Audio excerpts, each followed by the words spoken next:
What if I told you that our closest extinct relatives possessed brains larger than our own, yet struggled every single day just to survive? What if the very traits that made Neanderthals successful for hundreds of thousands of years also sealed their doom?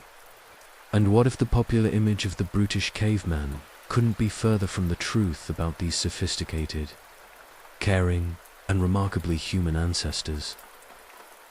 Tonight we are taking a look at why you wouldn't survive a day as a Neanderthal.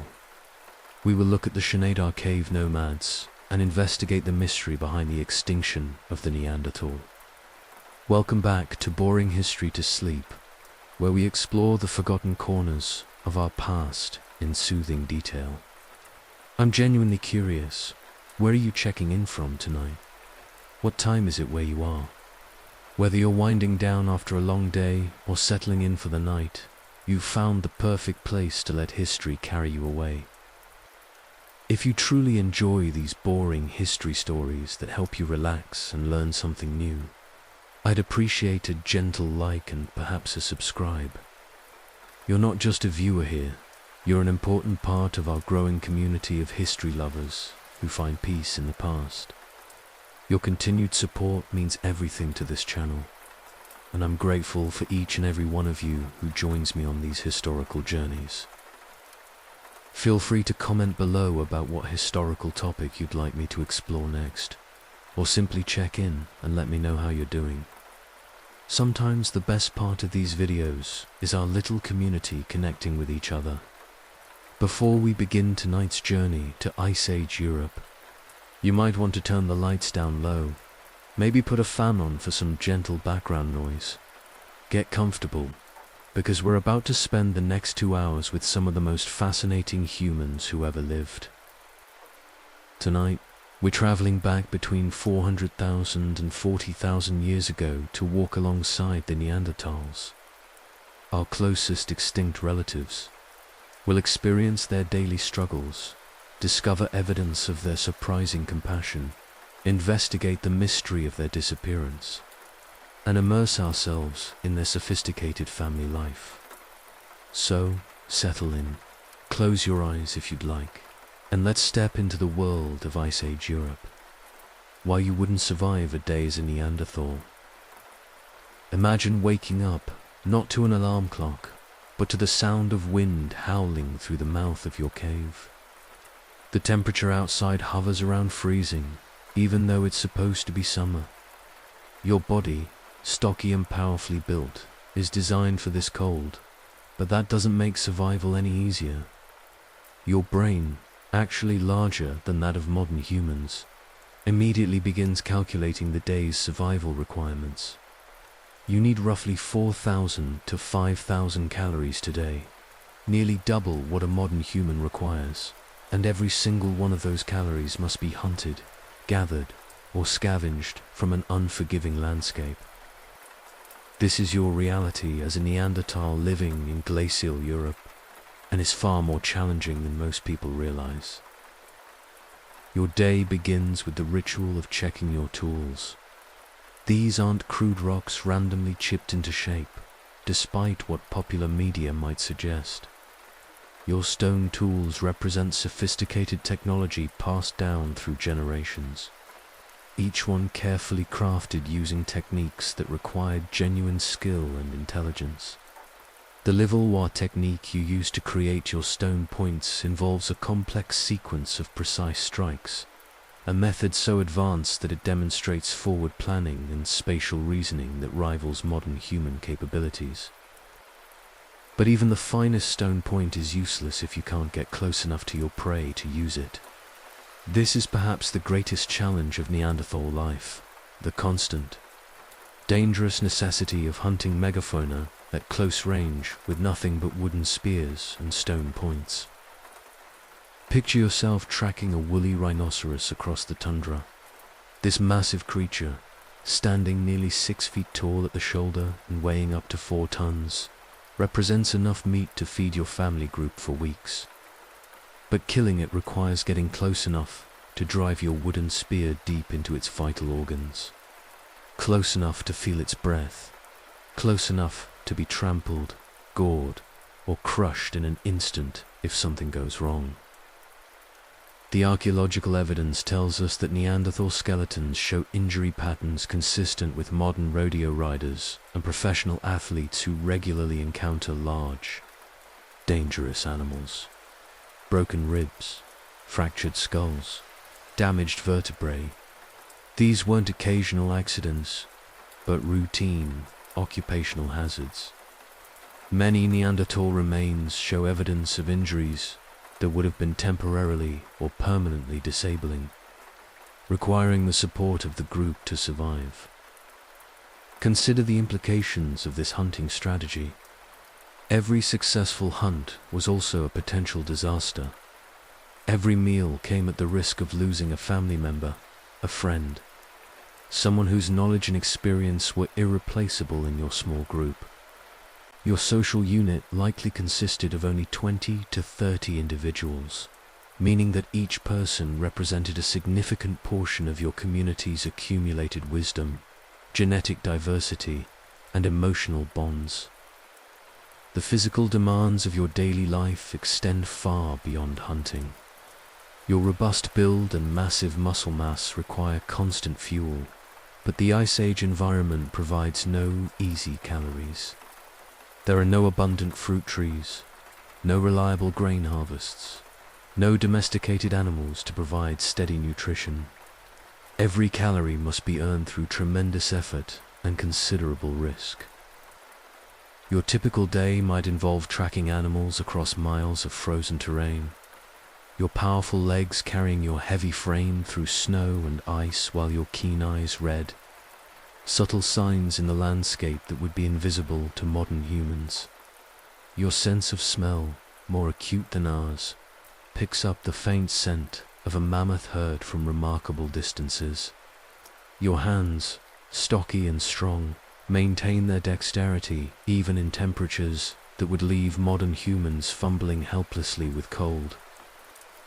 But it's not just the hunting that challenges you.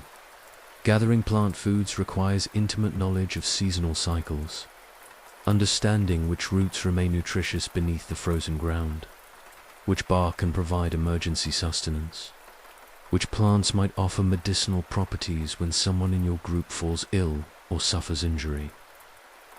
The constant cold presents its own daily struggles.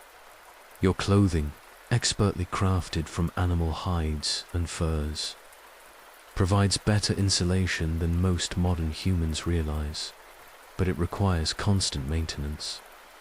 Skins must be kept supple, tears must be mended, and new garments must be created as old ones wear out. This represents hours of skilled labor every day, work that your strong hands and keen intelligence made possible, but which still demanded significant time and energy. Sleep, when it comes, offers only partial respite. Your cave or shelter provides protection from the worst of the weather, but it's far from comfortable by modern standards. The ground is hard, the air is cold, and the constant awareness of potential predators or threats means that deep, restful sleep is a luxury your ancestors could rarely afford. Someone must always remain alert, must always be ready to defend the group against cave bears, cave hyenas, or other dangers that prowl the Ice Age night. Perhaps the most challenging of all is the psychological burden of constant uncertainty. Your modern human descendants would develop agriculture, cities, and complex trade networks that provide security and predictability. But your world offers no such assurances. A successful hunt today doesn't guarantee food tomorrow. A mild winter doesn't promise that next year won't bring devastating cold. A healthy child faces mortality rates that would horrify modern parents. Archaeological evidence suggests that most Neanderthal children died before reaching their 5th birthday. This wasn't due to lack of care or intelligence, but simply the harsh mathematical reality of Ice Age survival. Disease, injury, harsh weather, food scarcity, predation, all of these factors created a constant threat to the youngest and most vulnerable members of your community. The emotional toll of this reality cannot be overstated. Your larger brain, your capacity for complex thought and deep emotional bonds, means that every loss hits with devastating impact. The death of a child, the loss of an experienced hunter, the passing of an elder who carried irreplaceable knowledge. These weren't just statistical events, but profound personal tragedies that reverberated through your small, tight-knit community. Your intelligence, far greater than popular stereotypes suggest, makes you acutely aware of these challenges. You can plan ahead, you can innovate solutions, you can adapt to changing conditions, but you cannot escape the fundamental reality that survival requires constant vigilance, tremendous physical effort, and acceptance of risks that would paralyze modern humans with fear. The very traits that make you successful also create unique vulnerabilities. Your massive caloric requirements mean that even short periods of food scarcity can become life-threatening. Your specialized cold weather adaptations, while perfect for Ice Age Europe, limit your ability to expand into warmer climates. Your small group sizes, while allowing for close social bonds and efficient cooperation, also mean that genetic diversity is limited and the loss of key individuals can be catastrophic. Yet, despite all these challenges, you and your people will survive in Europe for over 300,000 years. You'll develop sophisticated tool technologies, create the world's first known jewelry, bury your dead with apparent ritual significance, and care for disabled group members with a compassion that reveals the depth of your humanity. You'll adapt to multiple climate changes, survive volcanic winters, and develop cultural traditions that persist across millennia. Your daily life, harsh as it is, represents one of humanity's greatest survival achievements. Every morning that you wake up in your Ice Age world, every successful hunt, every child raised to adulthood, every tool crafted and technique passed down represents a small victory against overwhelming odds. You are not a primitive ancestor stumbling towards civilization. You are a sophisticated human being perfectly adapted to one of the most challenging environments our species has ever called home. Your relationship with fire represents another crucial aspect of daily survival that modern humans often take for granted. While you understand fire's importance for warmth, cooking, and protection, maintaining it requires constant attention and considerable skill. Unlike modern humans who would later develop reliable fire-starting techniques, you must carefully preserve existing flames, protecting precious embers through harsh weather and long journeys between campsites. The process of creating fire from scratch demands patience and expertise that takes years to master. Using the percussion method, striking flint against iron pyrite to create sparks, requires precise technique and dry tinder that can be difficult to find in the damp, cold environment of glacial Europe.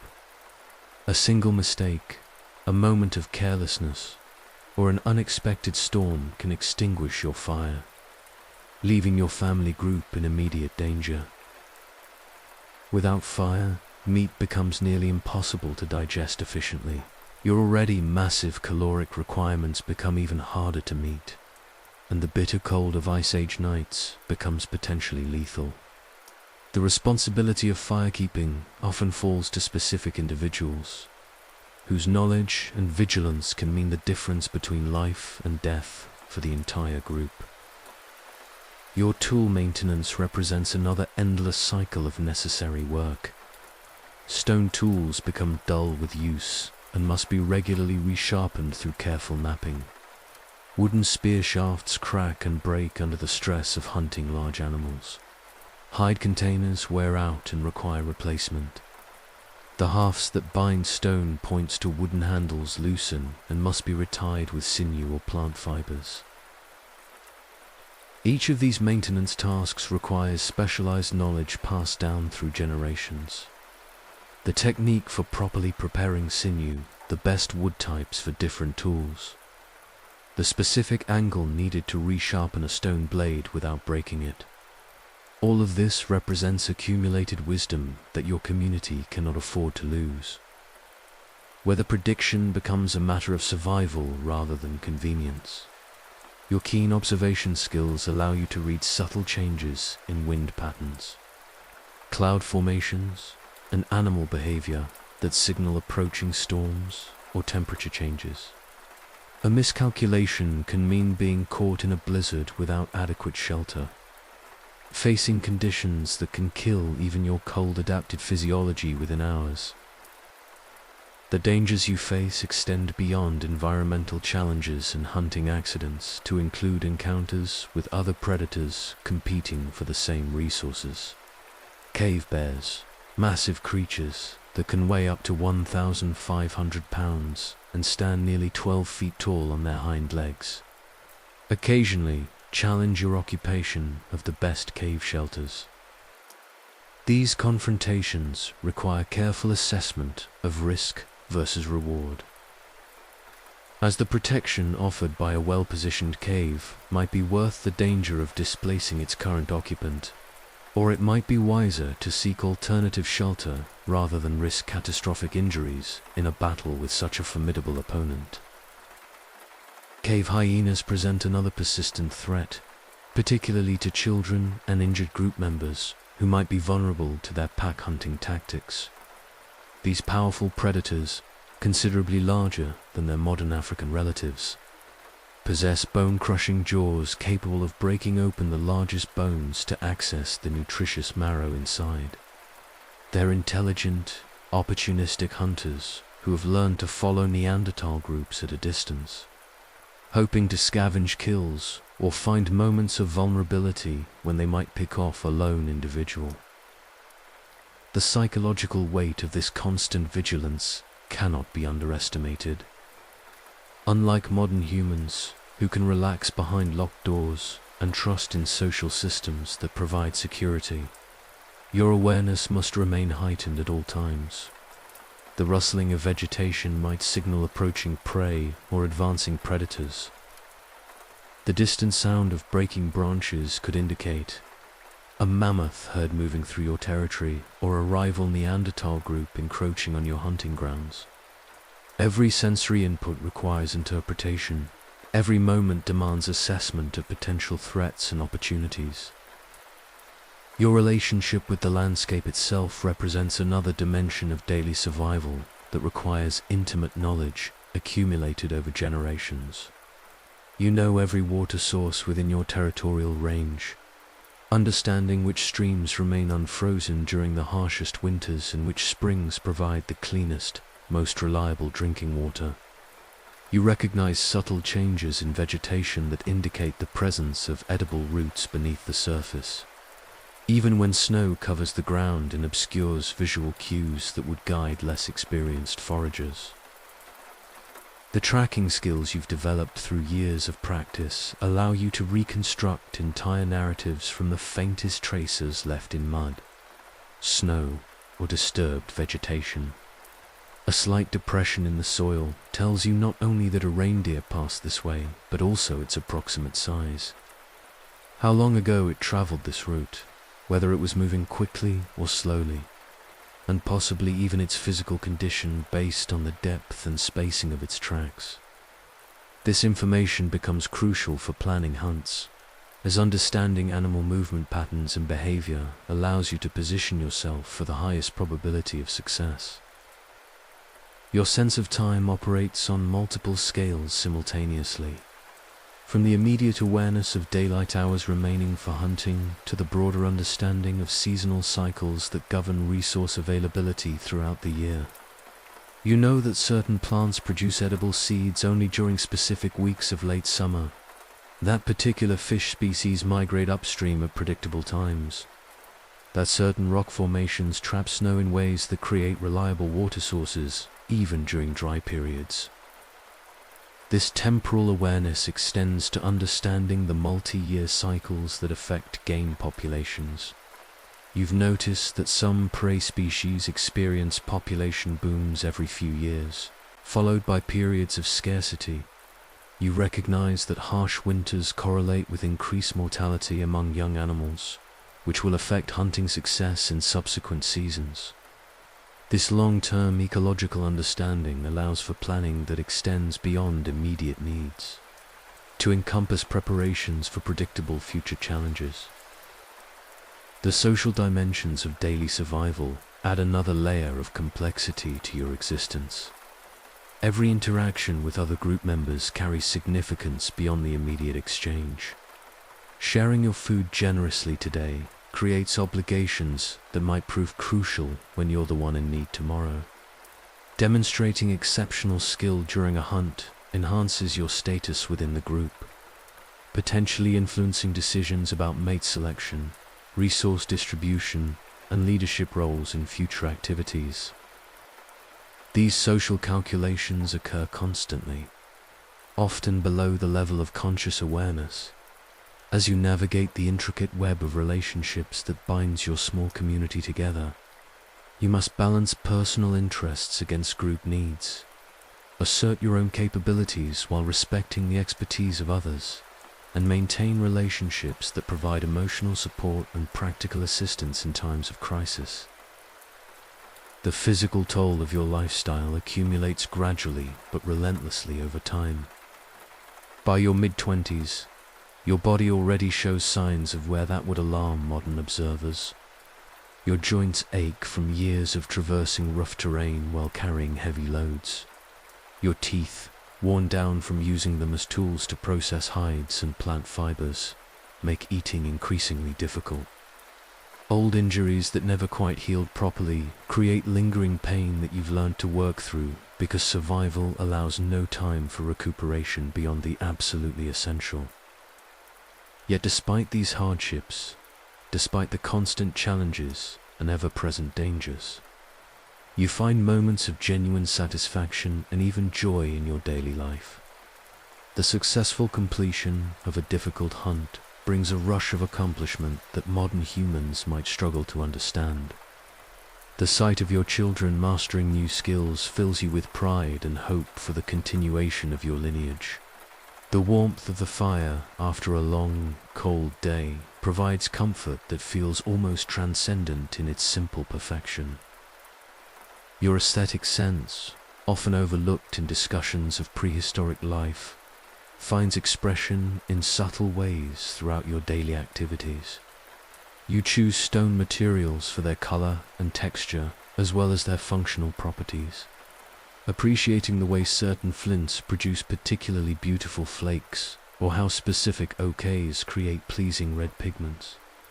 You arrange your living space with an eye toward order and efficiency that reflects not just practical considerations, but also an appreciation for organized, harmonious environments. The nights bring their own particular challenges and rewards. As darkness falls and the temperature plummets, your group gathers close to the fire for warmth and security.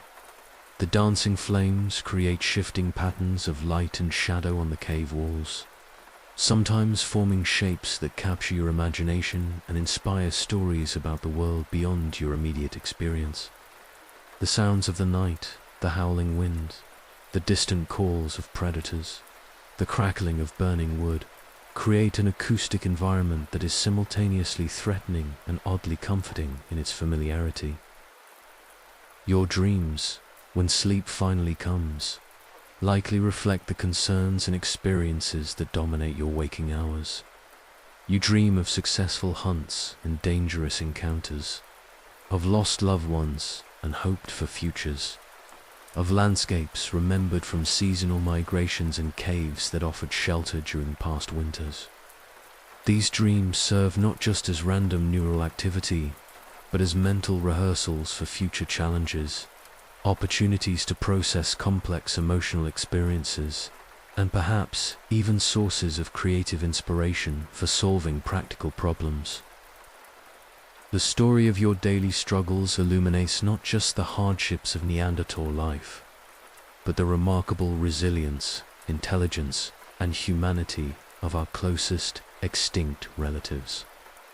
In understanding why life as a Neanderthal was harder than we think, we begin to appreciate the extraordinary achievement that Neanderthal survival represents, and perhaps gain new respect for the strength and adaptability that lies within our own human heritage.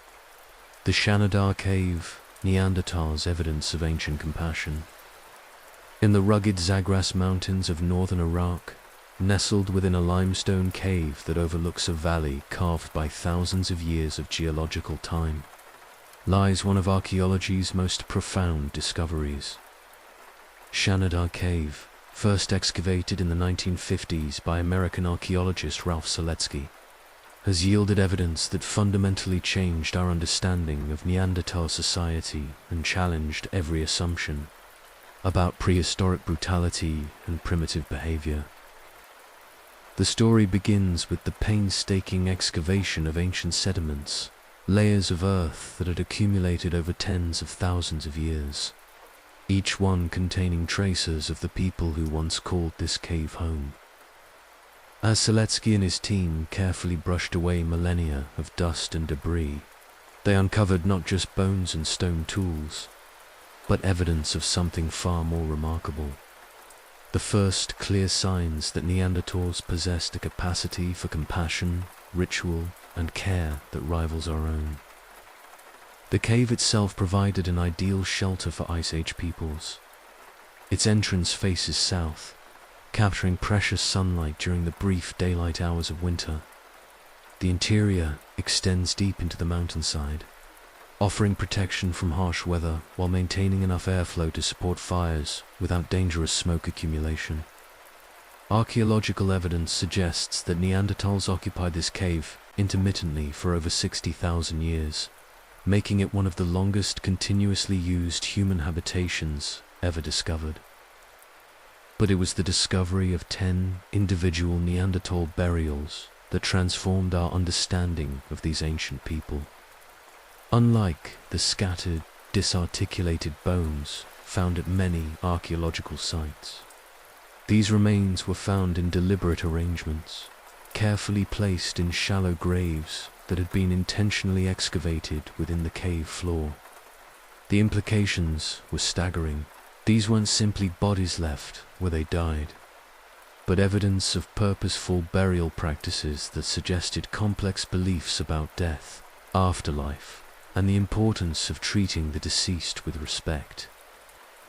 The most famous of these burials, known to archaeologists as Shanidar 1, tells a story of compassion that spans decades of an individual's life.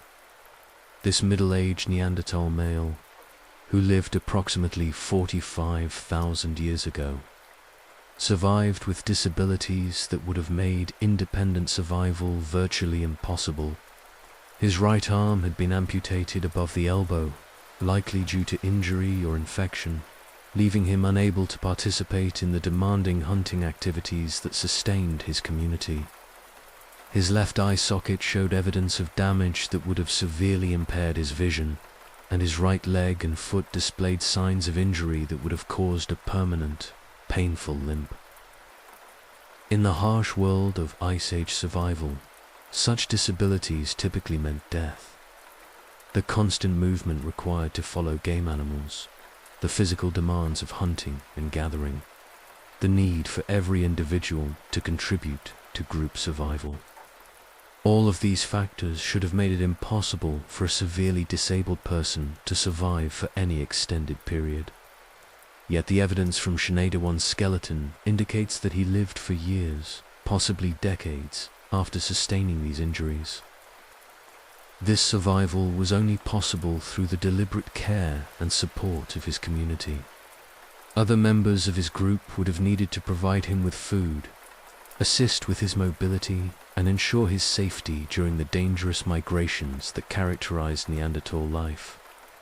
The caloric cost of supporting a non-contributing group member would have been significant.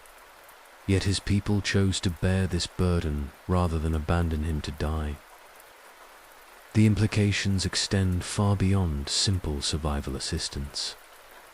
Shanidar I's long life with severe disabilities suggests that Neanderthal society recognized value in individuals beyond their immediate practical contributions.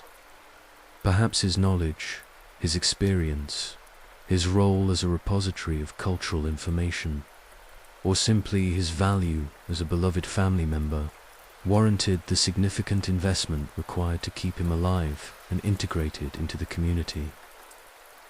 Another burial, Shanidar IV, provided perhaps the most controversial and emotionally powerful evidence from the site. This individual, an adult male who died approximately 62,000 years ago, was found surrounded by what appeared to be the fossilized remains of flower pollen. Initial analysis suggested the presence of multiple flower species, including yarrow, cornflower, and hollyhock, plants known for their medicinal properties and bright, colorful blooms. The possibility that Neanderthals might have buried their dead with flowers captured public imagination and sparked intense scientific debate. If confirmed, this practice would demonstrate not only ritual behavior but also aesthetic appreciation, symbolic thinking, and perhaps religious or spiritual beliefs about death and the afterlife. The image of Ice Age people carefully placing colorful flowers around their deceased loved ones challenged every stereotype about primitive, emotionless ancestors. However, the flower burial interpretation faced significant skepticism from some researchers who pointed out that pollen can be transported by wind, water, or animals, and might have entered the grave through natural processes rather than human intention. The debate continues today, with some scientists arguing for the deliberate placement interpretation, while others maintain that the pollen evidence is inconclusive. Regardless of the flower controversy, the broader pattern of evidence from Shanidar Cave paints an unmistakable picture of a people capable of profound emotional bonds and social cooperation. Multiple burials showed evidence of intentional placement, with bodies positioned in flexed positions that required deliberate arrangement. Some individuals were buried with stone tools, suggesting possible beliefs about the needs of the deceased in an afterlife, or simply the practical consideration of including personal possessions with the dead. The care evident in these burials extends beyond the simple act of interment. The shallow graves were excavated in hard-packed cave sediments, requiring considerable labor and planning. The positioning of bodies required coordination among multiple individuals. The selection of burial locations within the cave showed apparent concern for protecting the deceased from disturbance by scavenging animals or environmental factors. Perhaps most significantly, the very act of burial represents a uniquely human response to death. Animals may show distress at the loss of group members, but the deliberate interment of the dead suggests abstract thinking about mortality, identity, and the relationship between the living and the deceased. It implies that Neanderthals possessed concepts of self and others sophisticated enough to recognize death as a transition requiring special treatment rather than simply the end of biological function. The medical evidence from Shanidar Cave reveals another dimension of Neanderthal compassion. Several individuals showed signs of healed injuries that would have required care during the recovery period. Broken bones that had mended properly, infected wounds that had been treated successfully. Evidence of individuals who survived traumatic injuries through the assistance of their community. One particularly striking example involves evidence of what appears to be deliberate medical intervention. Several Neanderthal remains from various sites, including Shanidar, show signs of injuries that healed in ways suggesting the application of medical knowledge. Fractures that were properly aligned during healing, wounds that show evidence of cleaning or treatment. survival rates for serious injuries that exceed what would be expected without some form of medical care. The discovery of medicinal plants in archaeological contexts associated with Neanderthals provides additional evidence for sophisticated understanding of natural remedies.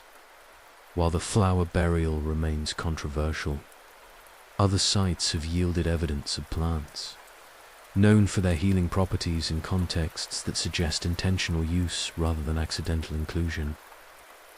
The social implications of this medical knowledge are profound. Caring for the sick and injured requires not only practical knowledge, but also a social structure that values individual welfare over immediate group efficiency. In a subsistence lifestyle where every calorie matters and every day presents survival challenges, choosing to care for disabled or injured group members represents a significant investment in community bonds over practical considerations. The evidence from Shanidar Cave, combined with similar discoveries at other Neanderthal sites across Europe and Western Asia, reveals a species far more sophisticated and humane than popular stereotypes suggest. These were not brutish cavemen struggling through a meaningless existence, but thinking, feeling people who developed complex social structures, ritual practices, and ethical systems that prioritized community care and individual dignity. The burials at Shanidar speak to fundamental questions about what makes us human. The capacity for compassion, the recognition of individual worth beyond practical utility, the development of ritual responses to mortality. These traits that we consider essentially human were clearly present in our Neanderthal relatives tens of thousands of years ago. The cultural practices evident at Shanidar Cave extend beyond burial rituals to encompass a broader understanding of Neanderthal, intellectual and emotional sophistication. Archaeological analysis of the living areas within the cave reveals evidence of organized domestic spaces, with specific areas designated for tool-making, food preparation, and sleeping. This spatial organization suggests not only practical intelligence, but also social coordination and planning that required communication and agreement among group members. The tool assemblages found throughout the caves deposits demonstrate remarkable consistency across thousands of years, indicating stable cultural transmission from one generation to the next. Young Neanderthals learned complex stone knapping techniques from their elders, mastering the intricate sequences of strikes needed to produce effective hunting implements. This knowledge transfer required patience, teaching ability, and sophisticated understanding of cause and effect relationships that rivals modern human learning processes. Within the cave's archaeological layers, researchers have discovered evidence of symbolic behavior that suggests abstract thinking capabilities previously attributed only to modern humans. Small pieces of ochre, a red mineral pigment, were found in contexts that suggest intentional collection and possible use for body painting or marking objects. While we cannot know the specific meanings these ancient people attached to red ochre, its presence in their living spaces indicates an appreciation for color and possibly symbolic representation that goes beyond mere survival needs. The dietary evidence from Shanidar Cave reveals sophisticated knowledge of seasonal resources and food processing techniques. Microscopic analysis of Neanderthal teeth from the site shows where patterns consistent with using teeth as tools for processing plant fibers, leather, and other materials. This dental evidence, combined with the discovery of various plant remains throughout the cave deposits, suggests that Neanderthals possessed detailed knowledge of their environments, seasonal cycles, and resource availability. More intriguingly, some plant species found in association with Neanderthal remains at Shanidar have no nutritional value but are known for their medicinal properties. The presence of plants like yarrow, which has anti-inflammatory and pain-relieving properties, chamomile, known for its calming effects, and other IRBs with documented therapeutic benefits, suggests that Neanderthals may have developed a sophisticated understanding of natural medicine that complemented their care for disabled and injured group members.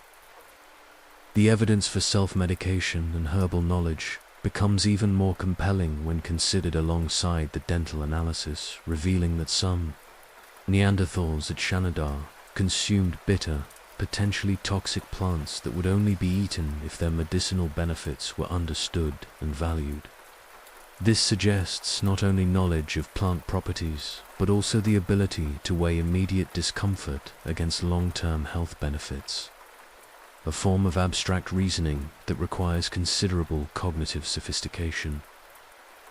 The seasonal occupation patterns evident in Shanidar Cave's archaeological record reveal complex decision-making processes about resource management and territorial use.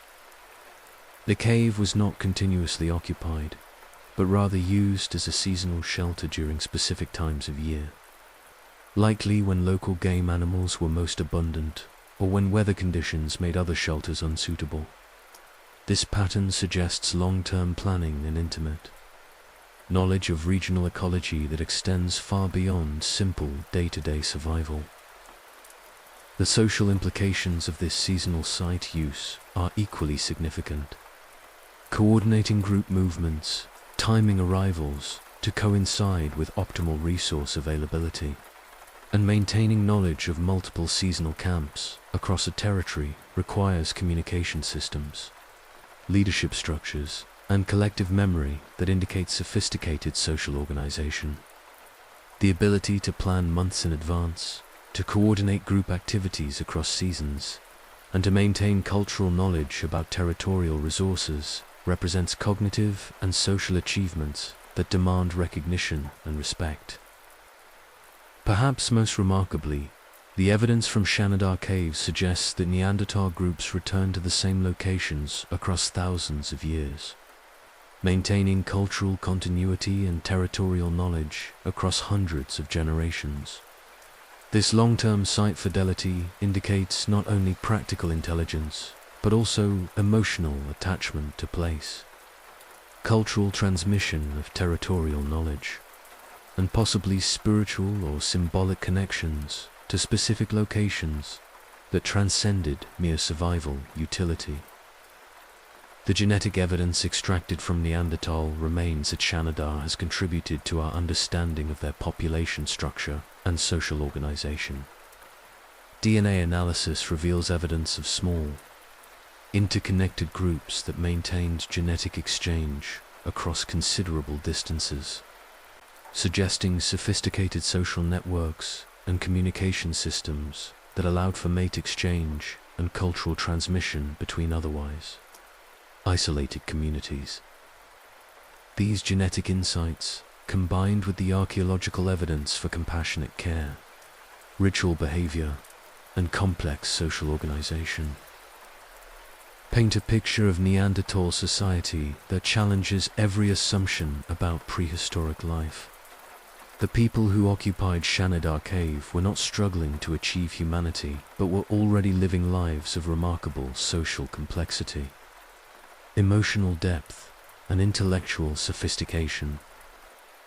The location of Shanidar Cave within the broader landscape of Neanderthal occupation provides additional context for understanding the lives of the people who used this shelter. The Zagros Mountains region offered diverse ecological zones within relatively short distances, allowing Neanderthal groups to access resources, ranging from mountain goats and wild sheep in the higher elevations to deer and wild cattle in the valleys below. This environmental diversity would have supported larger, more stable populations than the harsher environments of glacial Europe, potentially contributing to the development of more complex social practices.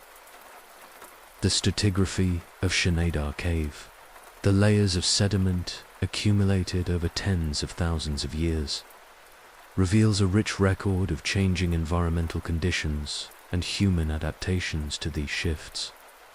Climate fluctuations evident in the cave deposits show periods of increased rainfall alternating with drier conditions. Warmer intervals, followed by cooling trends, each requiring adjustments in subsistence strategies and settlement patterns. The fact that Neanderthals returned to this cave repeatedly over such extended time periods demonstrates not only its practical value as a shelter, but also possible emotional or cultural significance as a traditional gathering place. The spatial organization within Shanidar Cave reveals careful thoughts about how to utilize the available space most effectively. Archaeological analysis shows distinct activity areas where different tasks were performed, with stone tool manufacturing concentrated in well-lit areas near the cave entrance, food processing occurring in central locations with good access to hearths, and sleeping areas positioned in more protected, sheltered sections of the cave interior. This organization suggests planning and communication about space use that required cooperation and mutual understanding among group members. The hearth features, discovered throughout the cave, deposits provide insight into Neanderthal pyrotechnology and the central role of fire in daily life. These carefully constructed fire pits show evidence of repeated use and maintenance, with some features containing burned animal bones that suggest controlled cooking rather than simple roasting over open flames. The presence of heated stones in association with some hearths raises intriguing possibilities about cooking techniques that might have included stone boiling or other sophisticated methods of food preparation. Analysis of the burned materials in Shanidar's hearths reveals selective wood collection that demonstrates ecological knowledge and planning.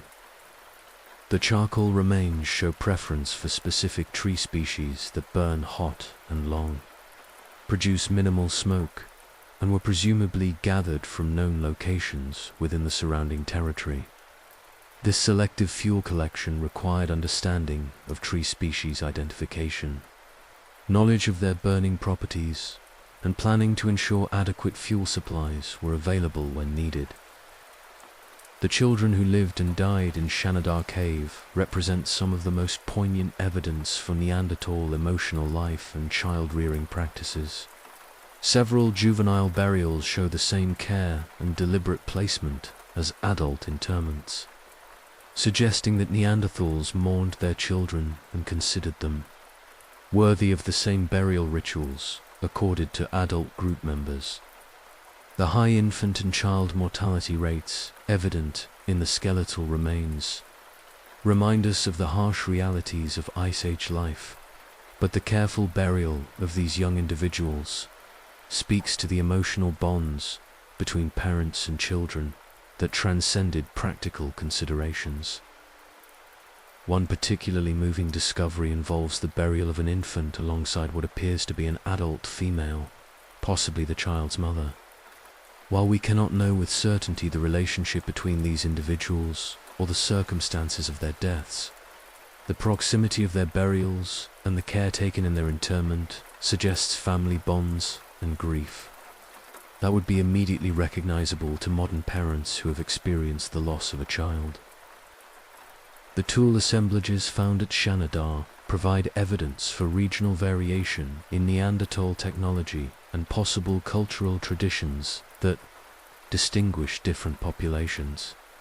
The stone tools from the site show characteristics of the Mousterian technological complex typical of Neanderthals, but with specific features that mark them as products of local traditions and innovations.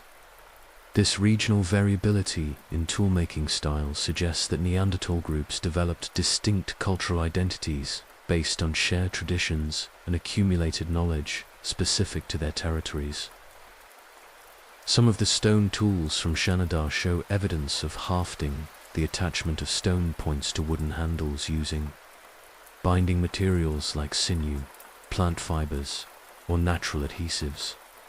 The production of these composite tools required forward planning, as the various components had to be prepared and assembled in specific sequences.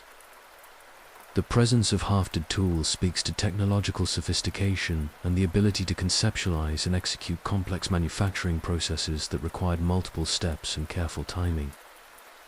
The faunal remains, the animal bones discovered throughout the cave deposits, provide detailed information about Neanderthal hunting practices and dietary preferences at Sheneda.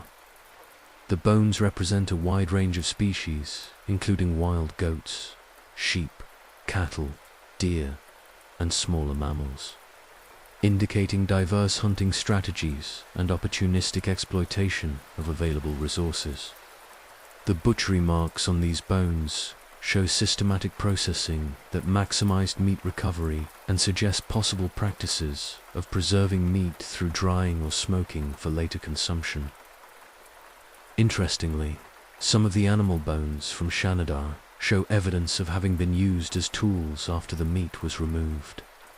Long bones fractured to access marrow was sometimes further modified to create scrapers or other implements, demonstrating resourcefulness and the ability to recognize multiple potential uses for the same raw material. This flexibility in tool, production, and material use reflects cognitive abilities and practical intelligence that allowed Neanderthals to thrive in challenging environments. The microscopic analysis of sediments from Sheneda has revealed traces of plant materials that provide insight into the full range of Neanderthal subsistence activities. While large game animals provided the bulk of calories, plant resources clearly played important supplementary roles in the diet. The presence of starch grains on stone tools indicates processing of plant materials, possibly including grinding or pounding to make them more digestible. This plant processing required specialized knowledge about which species were edible when they were available and how to prepare them properly. The acoustic properties of Sheneda Cave, the way sound behaves within its stone chambers, may have influenced how Neanderthals used this space for social activities and communication. The cave's interior creates natural amplification and resonance that would have enhanced vocal communication and possibly made it an ideal setting for the storytelling and information sharing that we believe characterized Neanderthals' social life. Modern visitors to the cave have noted its remarkable acoustic qualities, which may have been appreciated by its ancient inhabitants as well. The relationship between Sheneda Cave and other Neanderthal sites in the region suggests networks of communication and possibly regular contact between different groups. Raw materials for stone tool production found at Sheneda originated from sources located considerable distances away, indicating either territorial movements that covered large areas or exchange relationships with neighboring groups. This evidence for regional interaction complicates simple models of isolated Neanderthal bands and suggests social networks that facilitated genetic exchange and cultural transmission across broader populations. The preservation conditions at Sheneda Cave have allowed for the recovery of information that rarely survives at archaeological sites, making this location particularly valuable for understanding Neanderthal life.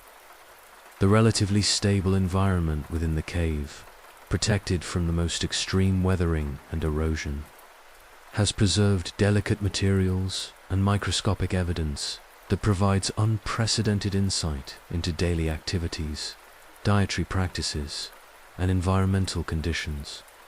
Each new analytical technique applied to materials from Sheneda has revealed additional layers of information, and future research using even more advanced methods will undoubtedly yield further discoveries. As we consider the totality of evidence from this remarkable cave, we're reminded that the roots of human compassion, the foundations of ethical behavior, and the development of complex social structures extend far deeper into our evolutionary past than we once imagined. The Neanderthals of Sheneda Cave were not our primitive ancestors stumbling toward humanity, but our sophisticated relatives who had already achieved many of the social and emotional accomplishments that we consider the hallmarks of human civilization. The mystery of Neanderthal extinction. Why did they disappear? 40,000 years ago, in the windswept caves of Gibraltar and the remote valleys of the Iberian Peninsula, the last Neanderthals on Earth faced their final winter. After surviving in Europe for over 300,000 years, after adapting to multiple ice ages, volcanic winters, and dramatic climate shifts, after developing sophisticated technologies and complex social structures, these remarkable humans were about to vanish forever from the archaeological record, leaving behind one of paleontology's most enduring mysteries. The question of why Neanderthals disappeared has puzzled scientists for more than a century, generating theories that range from sudden catastrophe to gradual decline, from violent competition to peaceful assimilation. Each new archaeological discovery, each advancement in genetic analysis, each refinement in dating techniques has added pieces to this complex puzzle. Yet the complete picture remains tantalizingly elusive, shrouded in the mists of deep time and limited evidence. To understand the mystery of Neanderthal extinction, we must first appreciate the remarkable success story that preceded their disappearance. For hundreds of thousands of years, Neanderthals thrived across a vast territory stretching from the Atlantic coasts of Portugal and Spain to the Ural Mountains of Russia. From the Mediterranean shores of Italy and Greece to the northern reaches of Germany and Britain, they survived the advance and retreat of massive ice sheets, adapted to environments ranging from tundra to temperate forests, and developed regional variations in tool technology and cultural practices that demonstrate remarkable flexibility and innovation.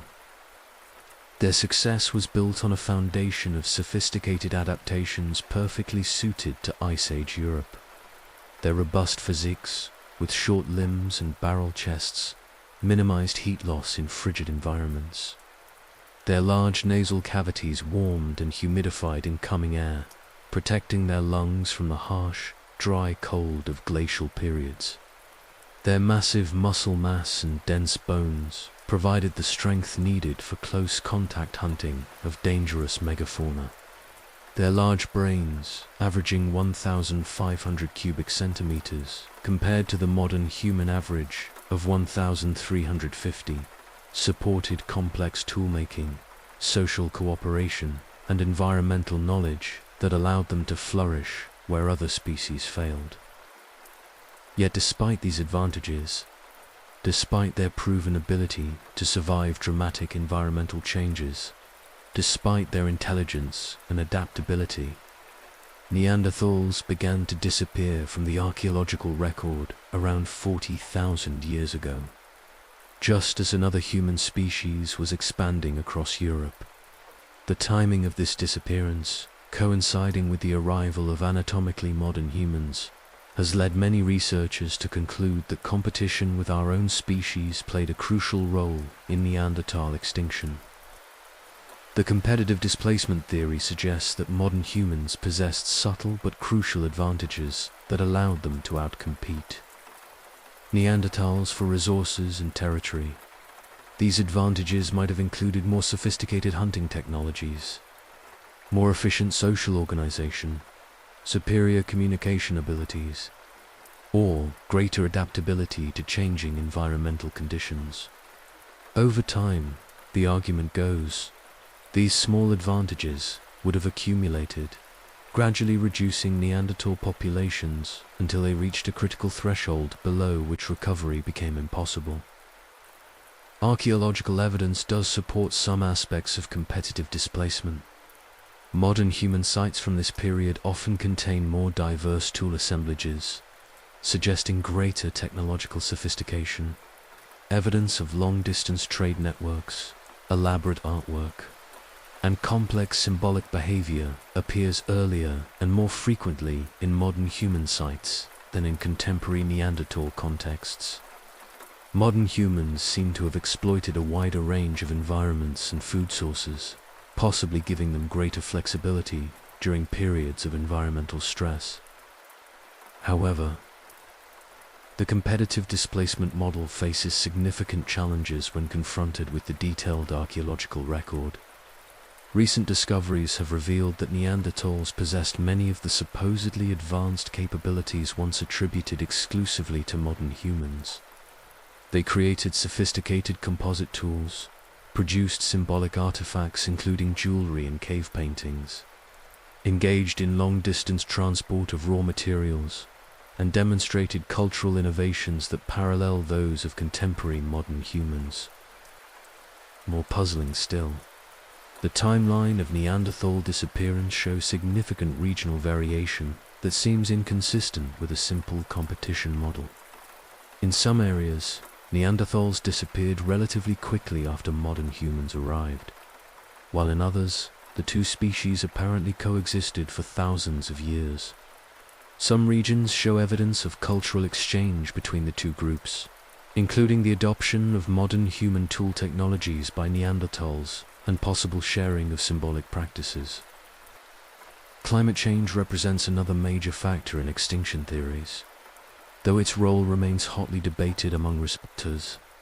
The period around 40,000 years ago coincided with significant environmental changes, including the onset of a particularly severe glacial period known as marine isotopes stage 3. This climatic shift brought colder temperatures, altered precipitation patterns, and changes in vegetation that would have affected the distribution and abundance of the large mammals that formed the core of Neanderthal subsistence strategies. The climate change hypothesis suggests that Neanderthals, despite their cold adaptations, were particularly vulnerable to this environmental shift because of their specialized hunting strategies and high caloric requirements. Their focus on large game animals, their energetically expansive physiques, and their relatively small population sizes might have made them less resilient to the ecological disruptions caused by severe climate change. Supporting this theory, paleoecological data shows significant changes in European ecosystems during the period of Neanderthal decline. Many of the large mammal species that Neanderthals specialized in hunting, including woolly mammoths, woolly rhinoceros, and cave bears, also experienced population declines or regional extinctions during this period. The disappearance of these key prey species would have severely impacted Neanderthal survival strategies and may have triggered population declines that ultimately led to extinction. However, the climate change explanation also faces important criticisms. Neanderthals had successfully survived numerous previous climate shifts, including several that were equally or more severe than the changes occurring around 40,000 years ago. Their demonstrated adaptability and the diversity of environments they had previously colonized suggest that climate change alone might not have been sufficient to drive them to extinction. The most intriguing aspect of the Neanderthal extinction mystery lies in the genetic evidence for interbreeding between Neanderthals and modern humans. DNA analysis has revealed that most people of non-African ancestry carry between 1 and 4% Neanderthal genetic material. Clear evidence that the two species interbred when they encountered each other in Europe and Western Asia.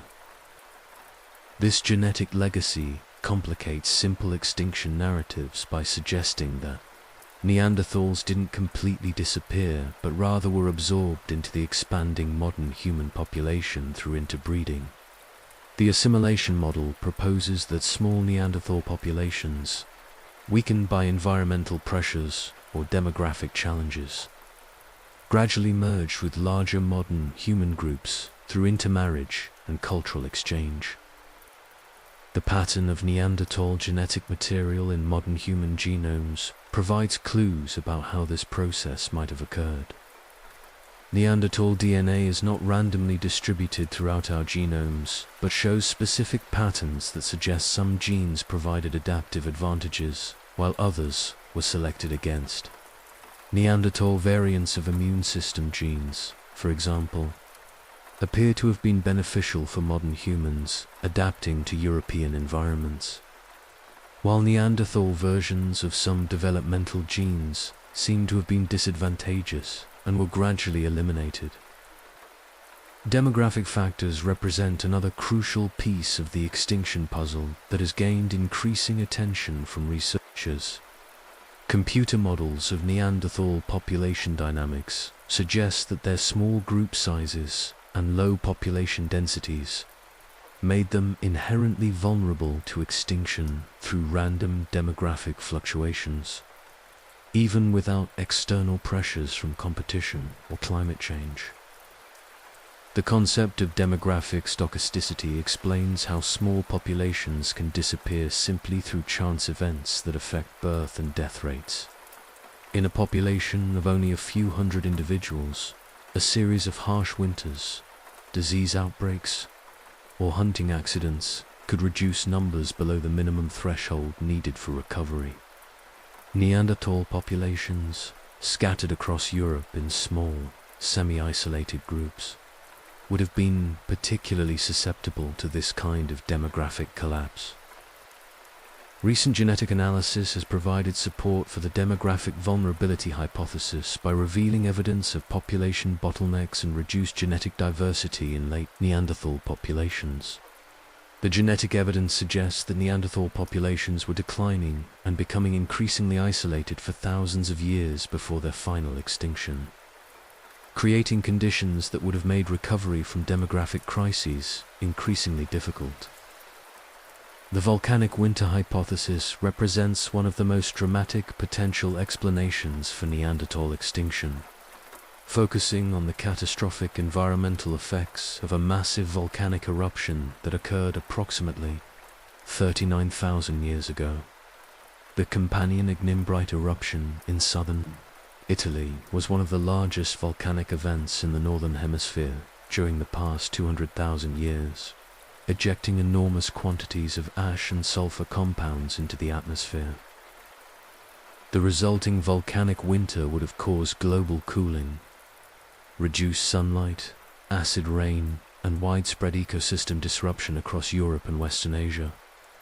Some researchers have proposed that this environmental catastrophe dealt a final blow to already stressed Neanderthal populations, while modern humans, with their greater behavioral flexibility and wider geographic distribution, were better able to survive the crisis. Archaeological evidence shows that the Campanian ignimbrite ash layer coincides closely with the final disappearance of Neanderthals from many European sites, lending some support to the volcanic catastrophe hypothesis. However, critics point out that Neanderthals had survived previous volcanic eruptions and climate disruptions, and that the timing correlation, while suggestive, doesn't prove causation. Disease represents yet another potential factor in Neanderthal extinction that has received increasing attention as researchers have developed better understanding of how infectious diseases can impact small populations. The arrival of modern humans in Europe would have introduced new pathogens to which Neanderthals had no acquired immunity, potentially causing epidemic diseases that could devastate small, isolated populations. The disease hypothesis draws parallels to the catastrophic impact of European diseases on indigenous American populations after 1492, when smallpox, measles, and other infections caused massive population collapses among people who lacked previous exposure to these pathogens. Similarly, diseases carried by modern humans might have spread rapidly through Neanderthal populations, causing mortality rates that small groups could not survive. Genetic evidence provides some support for the disease hypothesis by revealing differences in immune system genes between Neanderthals and modern humans that might have made them more susceptible to certain infections. However, the disease explanation remains speculative because direct evidence of ancient pathogens is extremely difficult to preserve and detect in the archaeological record. The mystery of Neanderthal extinction likely involves multiple interacting factors rather than a single cause. Climate change may have stressed Neanderthal populations and reduced their preferred prey species. Competition with modern humans may have intensified resource pressure and territorial conflicts. Disease outbreaks may have caused sudden population crashes. Volcanic catastrophes may have delivered final blows to already weakened groups. Demographic vulnerability may have made recovery from any of these stresses impossible. As we contemplate the final chapter of Neanderthal existence, we're confronted with profound questions about survival, adaptation, and the contingent nature of evolutionary success. The same traits that allowed Neanderthals to thrive for hundreds of thousands of years, their specialized cold adaptations, their focus on large game hunting, their small group social structure, may have ultimately contributed to their vulnerability when faced with rapid environmental and demographic changes. The final refugia, where Neanderthals made their last stand, tell their own poignant story of gradual retreat and ultimate disappearance. As populations declined across most of Europe, the remaining groups concentrated in areas that offered the best combination of shelter, resources, and isolation from the expanding modern human populations. The caves of Gibraltar, the mountainous regions of northern Spain, and the remote valleys of southern France became the final chapters in the Neanderthal story. Archaeological evidence from these late Neanderthal sites reveals populations that were increasingly isolated and potentially struggling with the effects of genetic bottlenecks. Tool assemblages from the final period show both continuity with earlier traditions and evidence of cultural contact with modern humans, suggesting complex interactions that may have included both cooperation and competition. Some sites show evidence of modern human tool technologies being adopted by Neanderthals, while others maintain purely traditional Neanderthal material culture until the very end. The dating of the latest Neanderthal sites remains contentious, with some researchers arguing for survival until as recently as 28,000 years ago, while others place the final extinction closer to 40,000 years ago. This uncertainty reflects both the limitations of radiocarbon dating techniques and the genuine difficulty of identifying the absolute latest Neanderthal remains. The possibility that small, isolated populations survived in remote refugia for several thousand years after the main extinction event adds another layer of complexity to understanding their disappearance. Recent advances in ancient DNA analysis have provided new insights into the final phase of Neanderthal existence. Genetic material extracted from late Neanderthal remains shows evidence of extremely low genetic diversity, suggesting populations that had been reduced to very small numbers and were suffering from the effects of inbreeding. This genetic evidence supports the demographic vulnerability hypothesis and suggests that even if external pressures hadn't driven Neanderthals to extinction, their reduced genetic diversity might have made long-term survival impossible. The geographic pattern of Neanderthal disappearance also provides clues about the extinction process. Rather than vanishing simultaneously across their entire range, Neanderthals disappeared earlier in some regions than others, creating a pattern of gradual range contraction that suggests a process of population fragmentation and local extinctions rather than a single catastrophic event. This pattern is consistent with multiple contributing factors working over thousands of years rather than a rapid, coordinated extinction. Perhaps most intriguingly, the genetic legacy of Neanderthals in modern human populations provides evidence that their extinction was not complete in the traditional sense. While Neanderthal populations disappeared as distinct entities, their genes continued to flow through human populations, contributing to our immune systems, our cold adaptations, and various other physiological traits. In a very real sense, Neanderthals never entirely disappeared, but rather became part of the continuing human story through genetic assimilation. The specific Neanderthal gene variants that persist in modern human populations offer fascinating clues about which traits proved advantageous and which were selected against over time. Genes related to skin and hair structure, adaptations that would have helped modern humans adjust to the colder climates of Europe and Asia, show strong signals of positive selection. Similarly, immune system genes inherited from Neanderthals appear to have provided modern humans with resistance to pathogens they encountered as they expanded into new territories, essentially giving them a head start in adapting to the disease environments of Eurasia.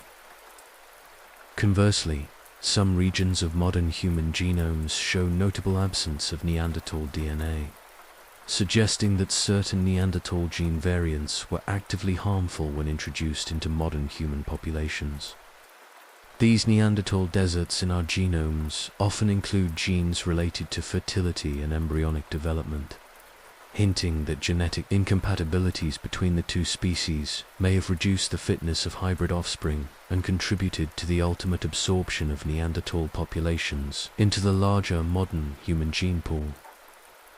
The timing and pattern of interbreeding between Neanderthals and modern humans adds another layer of complexity to the extinction narrative.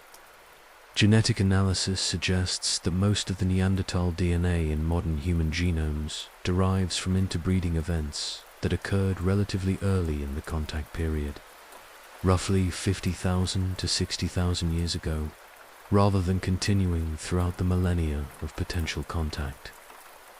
This pattern suggests that initial encounters may have involved more extensive interbreeding, possibly because both populations were still genetically similar enough for hybrid offspring to be fully viable and fertile.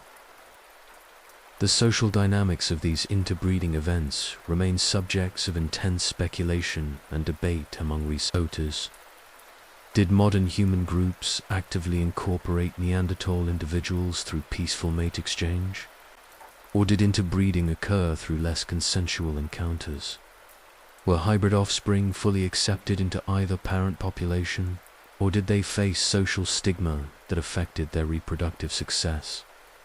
The genetic evidence alone cannot answer these questions, but the patterns of DNA inheritance suggest that most successful interbreeding involved Neanderthal females and modern human males, based on the distribution of Neanderthal genetic material across different chromosomes in modern populations.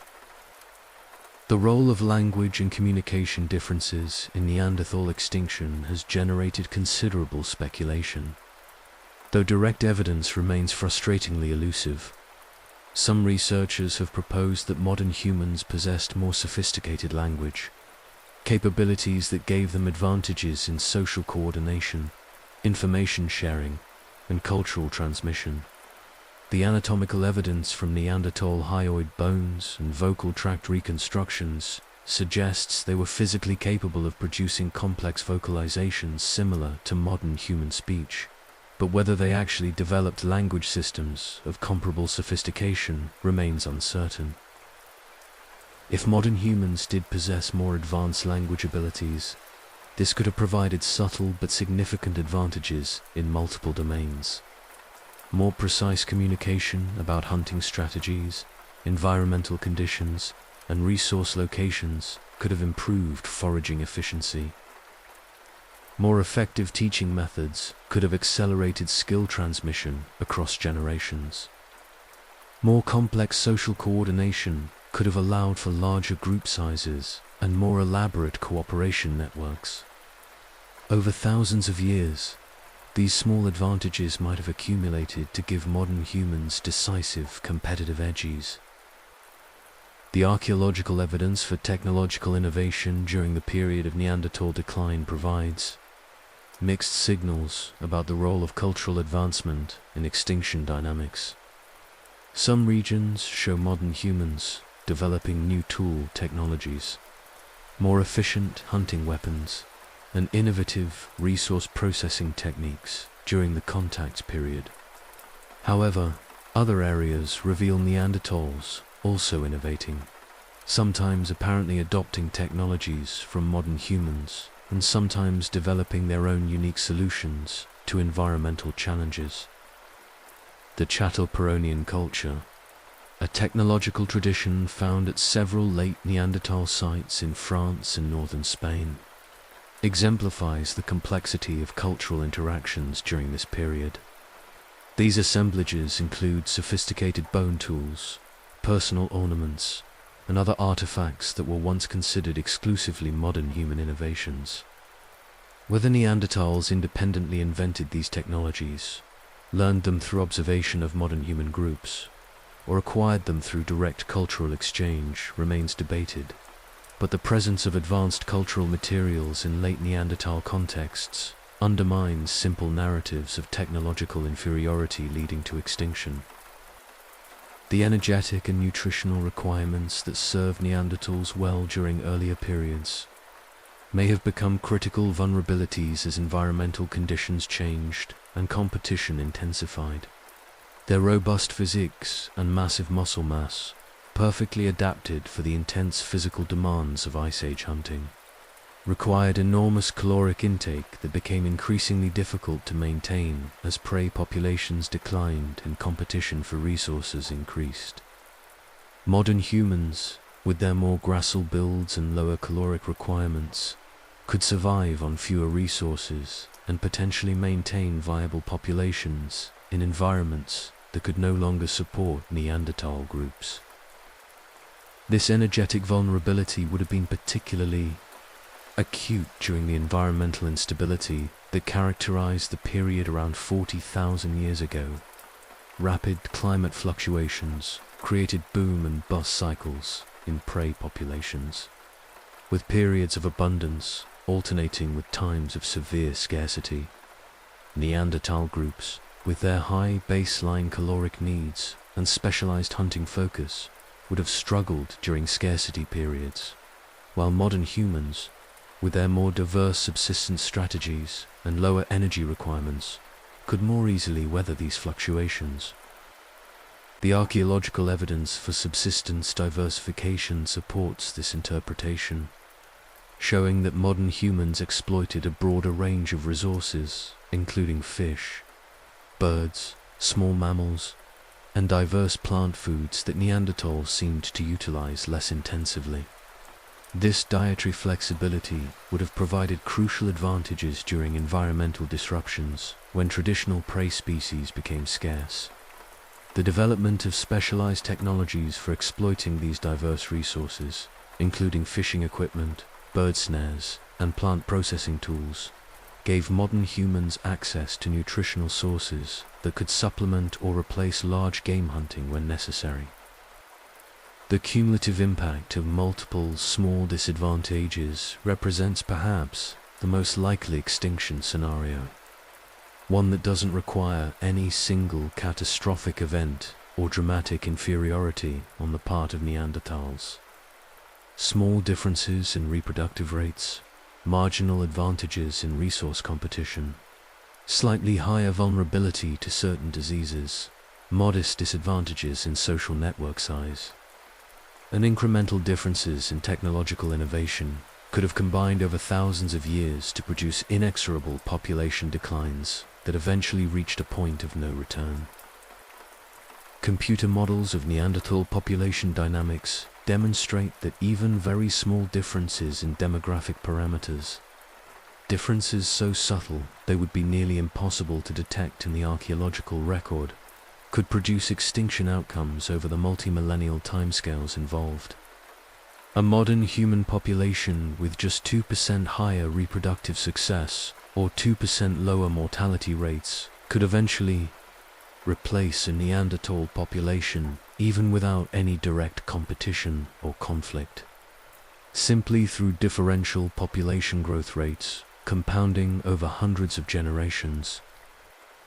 The emotional and psychological dimensions of living through extinction as a member of one of the final Neanderthal groups defy easy comprehension but demand our empathetic consideration. Imagine being part of a community that once knew of dozens of other related groups across the landscape, gradually realizing that those other groups were disappearing, that the familiar patterns of seasonal gatherings and mate exchange were breaking down, that your people were becoming increasingly isolated in a world filling with strangers who looked and acted differently from anyone you had known before. The final Neanderthal generations would have witnessed the unraveling of social networks that had persisted for thousands of years. The loss of cultural knowledge as elders died without successors to carry their expertise forward.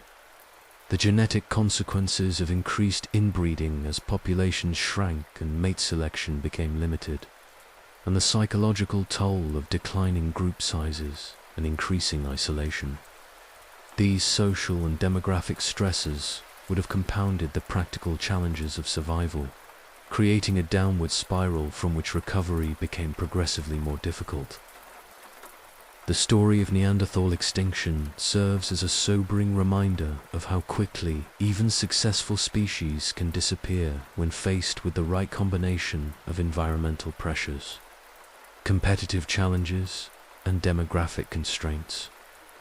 It also highlights the remarkable contingency of human evolution, the narrow margins by which our own species survived and flourished while our closest relatives faded into evolutionary history. Daily life in a Neanderthal family group.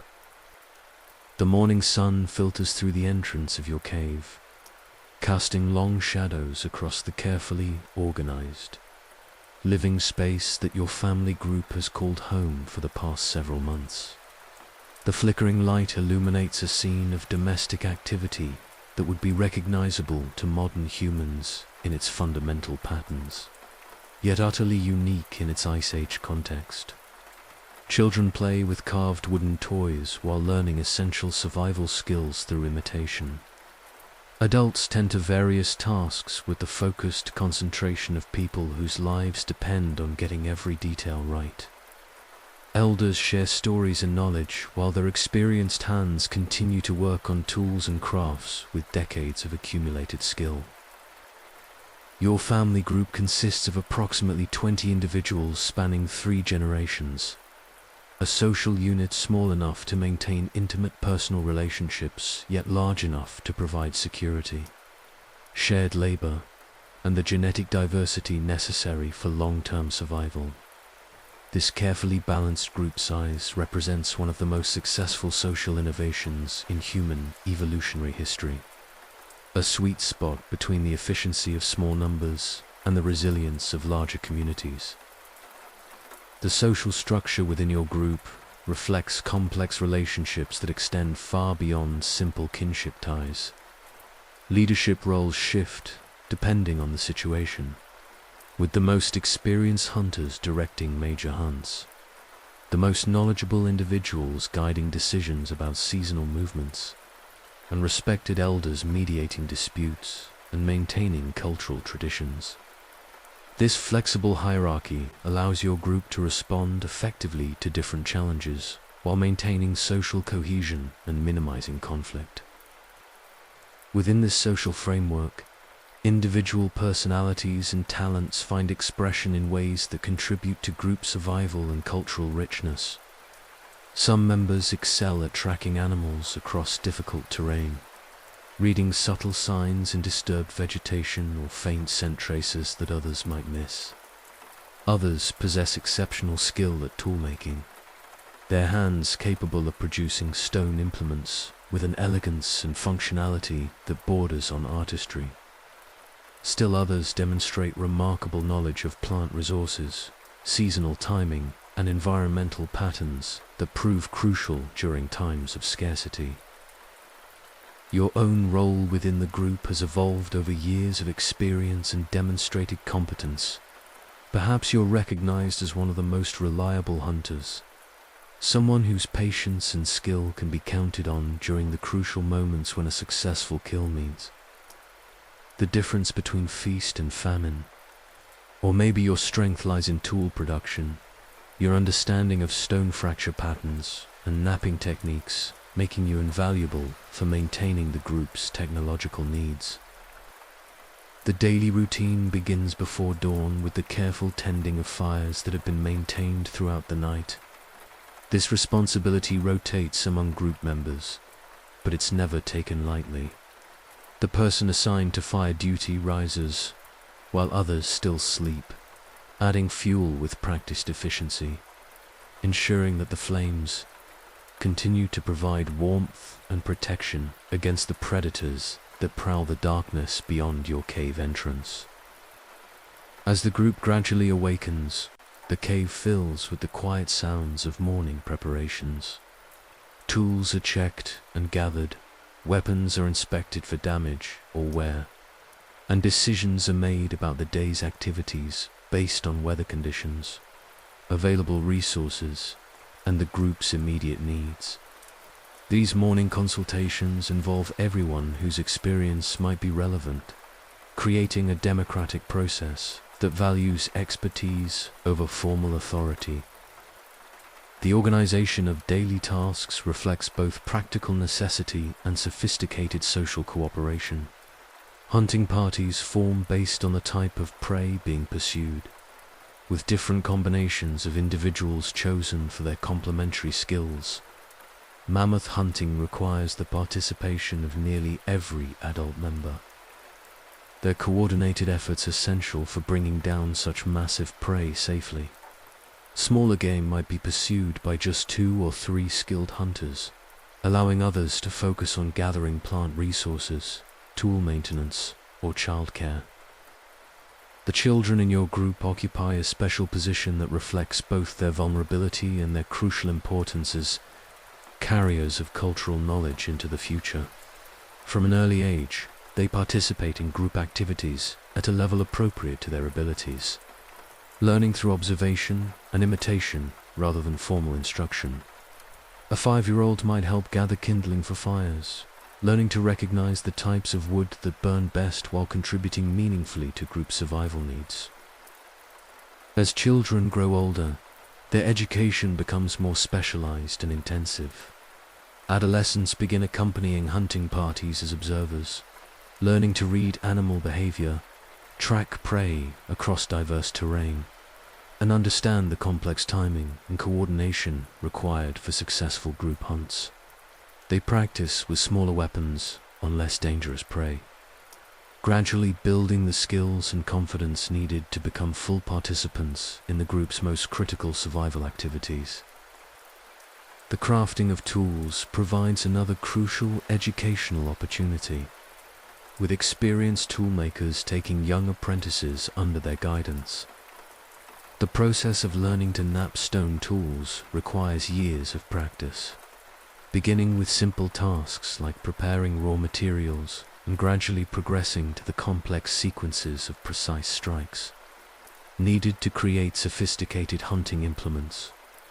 This knowledge transfer represents one of humanity's earliest forms of formal education, a systematic approach to skill development that ensured cultural continuity across generations. Food sharing within the group follows, complex social protocols that reinforce relationships and ensure equitable distribution of resources. Large kills are divided according to established customs that recognize both individual contributions to the hunt and the needs of various family units.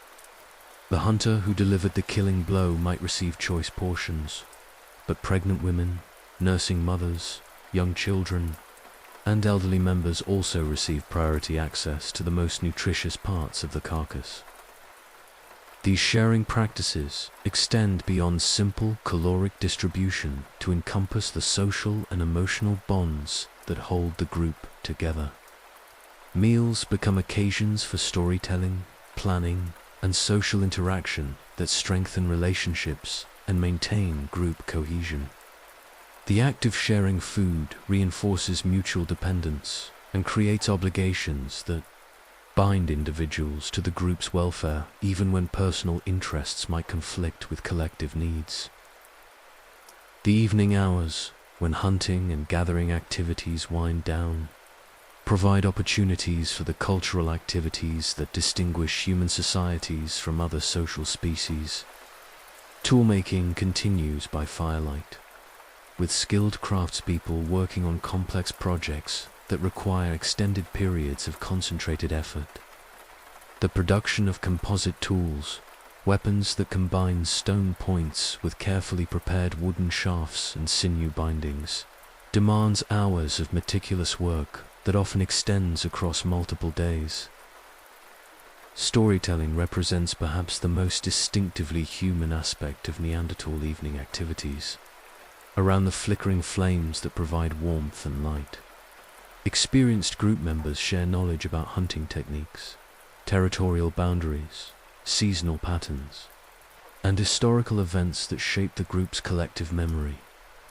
These oral traditions serve multiple functions simultaneously, preserving practical information essential for survival, while reinforcing social bonds and cultural identity. The stories told around Neanderthal fires likely included accounts of particularly successful hunts, descriptions of dangerous encounters with predators or rival groups, and detailed information about territorial resources and seasonal timing. But they may have also encompassed more abstract narratives about the nature of the world, the relationships between humans and animals, and the meaning of life and death. The capacity for symbolic thinking, evident in Neanderthal burial practices and artistic productions, suggests that their storytelling traditions might have included genuinely mythological content.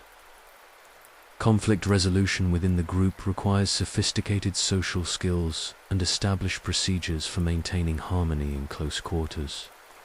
With 20 individuals living in intimate proximity for months at a time, personality clashes, resource disputes, and disagreements about group decisions are inevitable.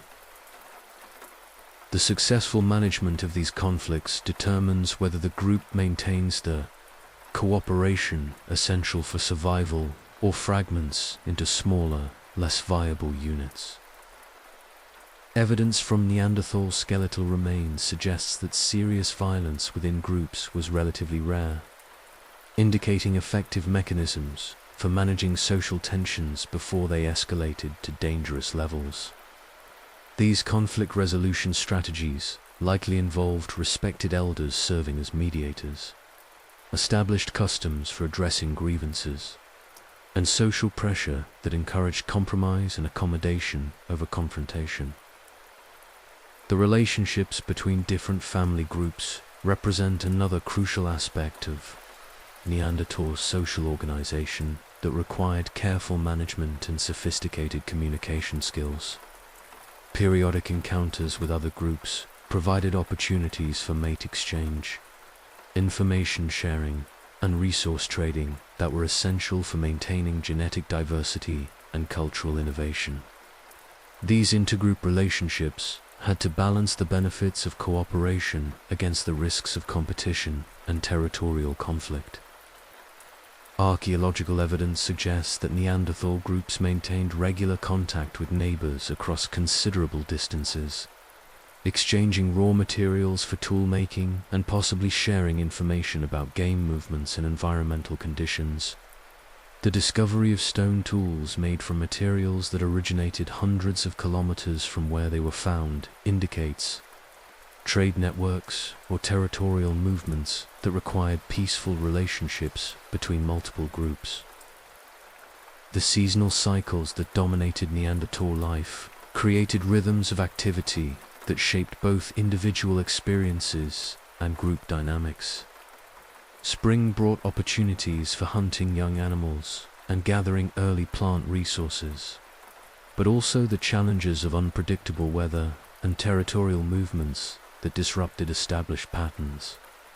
Summer offered the greatest abundance of resources, but also required decisions about territorial movements and preparation for the harsh months ahead. Autumn represented perhaps the most critical season for Neanderthal survival, the final opportunity to accumulate the resources needed to survive winter's deprivations.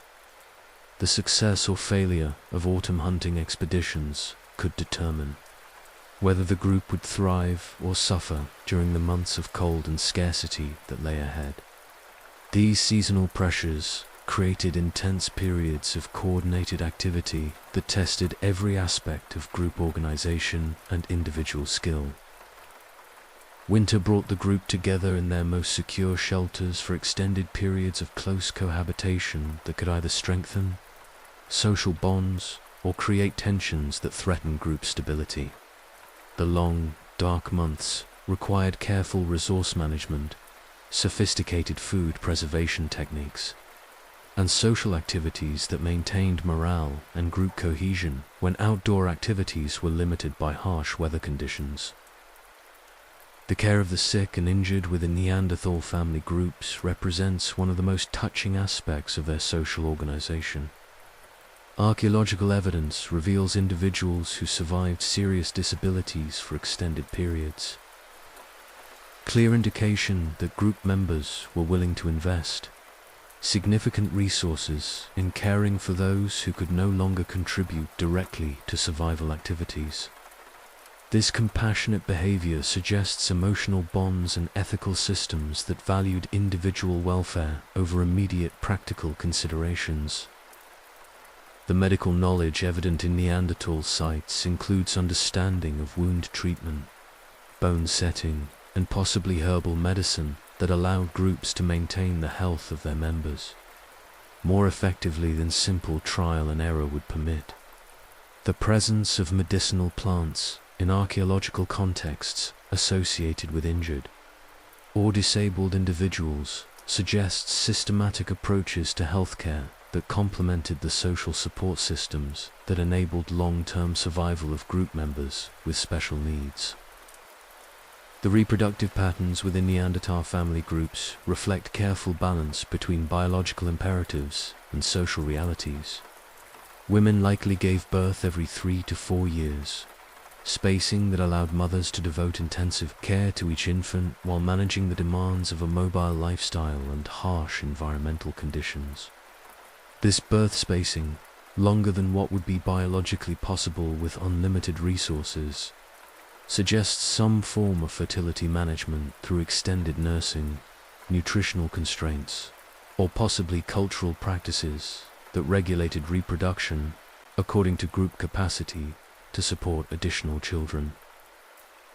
The intensive maternal investment required for Neanderthal child rearing created strong bonds between mothers and offspring that persisted well beyond weaning. Archaeological evidence of adolescents and young adults buried near older females suggests family relationships that endured throughout life, with grown children maintaining close connections to their mothers even after reaching independence. These enduring family bonds would have created complex networks of mutual obligation and support that strengthened group cohesion across generations. The role of grandmothers in Neanderthal society, though difficult to document archaeologically, likely proved crucial for group survival and cultural transmission. Post-reproductive females represented repositories of accumulated knowledge about plant resources, seasonal timing, territorial geography, and social relationships that proved invaluable for group decision-making. Their presence freed younger women from some childcare responsibilities, allowing more efficient resource gathering and potentially reducing birth intervals by providing supplementary care for weaned children. The evidence for multi-generational groups at some Neanderthal sites suggests family structures where grandparents, parents, and children lived together in close cooperation. This 3-generation structure would have created opportunities for knowledge transmission that skipped generations, with grandparents teaching grandchildren skills and stories while parents focused on the immediate demands of hunting, gathering, and infant care. These cross-generational relationships enriched cultural transmission and created emotional bonds that extended family identity across time. The gendered division of labor within Neanderthal groups remains a subject of considerable debate among researchers. as archaeological evidence rarely allows confident attribution of specific activities to males or females. However, skeletal evidence suggesting that both men and women engaged in physically demanding activities, combined with the universal human need for flexible labor allocation in small subsistence groups, implies that Neanderthal gender roles were likely more fluid and situational than rigid and prescriptive. The hunting of large, dangerous game probably involved most or all able-bodied adults, regardless of gender, as the coordinated effort required for successfully bringing down mammoths or woolly rhinoceros would have demanded maximum group participation. Pregnancy and nursing infants would have temporarily limited some women's participation in the most dangerous hunting activities. But post-reproductive women and those between pregnancies likely participated fully in group hunts alongside male group members. The processing of animal carcasses after successful hunts required enormous labor, investments that almost certainly involved all group members working cooperatively. Butchering a mammoth, transporting thousands of pounds of meat back to camp, processing hides for clothing and shelter, extracting sinew for bindings, and rendering fat for various uses represented days or even weeks of intensive work that required coordination and skill from every available person. This collective processing created opportunities for teaching practical skills, sharing knowledge about animal anatomy, and reinforcing social bonds through collaborative effort toward common goals. The creation and maintenance of clothing represents another labor-intensive aspect of Neanderthal life that required sophisticated skills and consumed significant time. Animal hides had to be carefully removed from carcasses to avoid damage, then scraped clean of remaining flesh and fat, treated to prevent decay, softened through mechanical processing, and finally cut and sewn into garments using bone needles and sinew thread. The production of a complete outfit for a single individual might require weeks of skilled labor, and the constant wear on clothing in harsh conditions meant this work was never truly finished. The artistic and symbolic expressions evident in late Neanderthal contexts, though limited compared to contemporary modern human productions, reveal aesthetic sensibilities and abstract thinking capabilities that enrich our understanding of their inner lives. Simple jewelry items, including pierced shells and animal teeth that were strung together as necklaces or attached to clothing, demonstrate appreciation for personal adornment and possibly social signaling through decorative display. Cave paintings attributed to Neanderthals at several Spanish sites show abstract designs and hand stencils that parallel early modern human artistic expressions. While debates continue about the definitive attribution of these artworks to Neanderthals rather than early modern humans, the dating evidence suggests at least some of these paintings predate the arrival of modern humans in the region. If confirmed as Neanderthal creations, these artworks demonstrate symbolic thinking, aesthetic motivation, and possibly spiritual or ritual significance that challenges any remaining notions of Neanderthal intellectual inferiority. The use of ochre and other pigments by Neanderthals extends back hundreds of thousands of years, long predating any contact with modern humans. While the specific purposes of these pigments remain uncertain, their consistent presence at Neanderthal sites across their entire geographic range suggests culturally important functions rather than purely practical applications. Possibilities include body painting for social or ritual purposes, hide processing applications, or symbolic marking of objects, places, or people for purposes we can only imagine. The emotional lives of Neanderthals, though impossible to access directly, can be inferred from evidence of their social behaviors and the neurological structures visible in their fossilized skulls. The large brains, with frontal lobe development similar to modern humans, supported the cognitive capabilities for complex emotions, including empathy, grief, joy, and love. The burial practices, care for disabled individuals, and evidence of long-term pair bonding all point to emotional experiences that would be recognizable and relatable to modern humans. The grief experienced by Neanderthal parents who lost children, evident in the careful burial of juveniles, speaks to emotional depths that transcend time and species boundaries. The pain of losing a hunting companion to accident or predation, the joy of successful group achievements, the satisfaction of mastering difficult skills, the comfort of familiar surroundings and trusted companions. All of these emotional experiences likely characterize Neanderthal life in ways that mirror our own inner experiences. The communication systems employed by Neanderthal groups almost certainly included sophisticated vocalizations, though whether these constituted true language in the modern sense remains debated.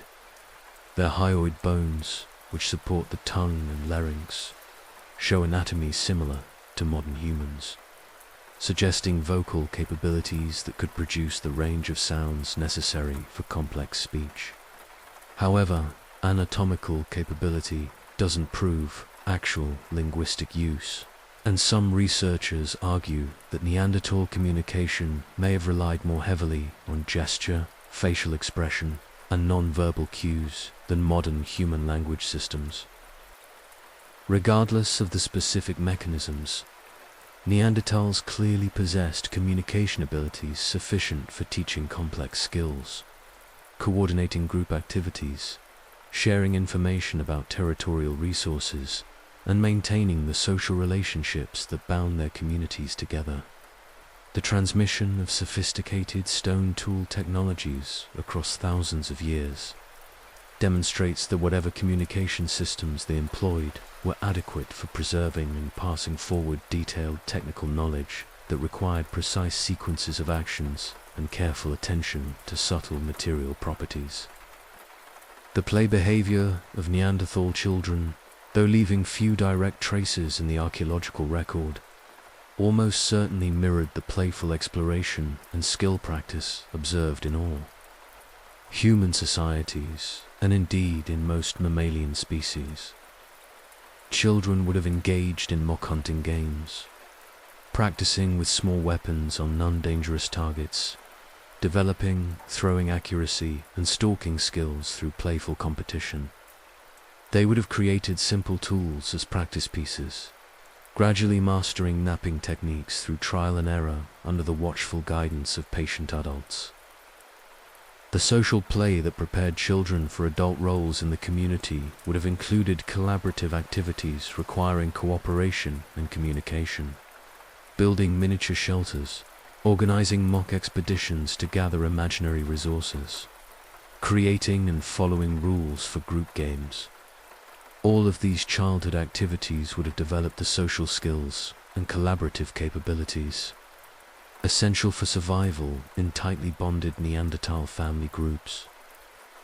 As we consider the rich complexity of daily life in a Neanderthal family group, we're struck by the sophisticated balance of individual talents and collective cooperation that made survival possible in one of the most challenging environments humans have ever inhabited. The social structures, cultural practices, and emotional bonds evident in the archaeological record reveal people who were not struggling toward humanity, but who had already achieved forms of social organization that remain recognizable and admirable today. The story of Neanderthal family life reminds us that the foundations of human society, the capacity for cooperation, compassion, and cultural transmission that we consider essentially human, extend deep into our evolutionary past. These remarkable people, living their complex lives in Ice Age Europe, were not our primitive ancestors, but our sophisticated relatives who developed their own solutions to the eternal challenges of human existence. As our journey through the world of the Neanderthals comes to a close, we're left with a profound appreciation for these remarkable people who call Ice Age Europe home for over 300,000 years. From the daily struggles of survival in harsh glacial environments, to the touching evidence of compassion found in places like Shanidar Cave. From the enduring mystery of their extinction to the sophisticated social structures that governed their family groups, the Neanderthals emerge not as primitive ancestors, but as fully human relatives who developed their own remarkable adaptations to life on Earth. Their story reminds us that humanity takes many forms, that intelligence and compassion and social cooperation have deep roots in our evolutionary past, and that the traits we consider essentially human were already flourishing in the caves and shelters of ice age Europe tens of thousands of years ago. In understanding the Neanderthals, we gain not just knowledge about our past, but insight into the resilience, adaptability, and fundamental humanity that continues to shape our species today.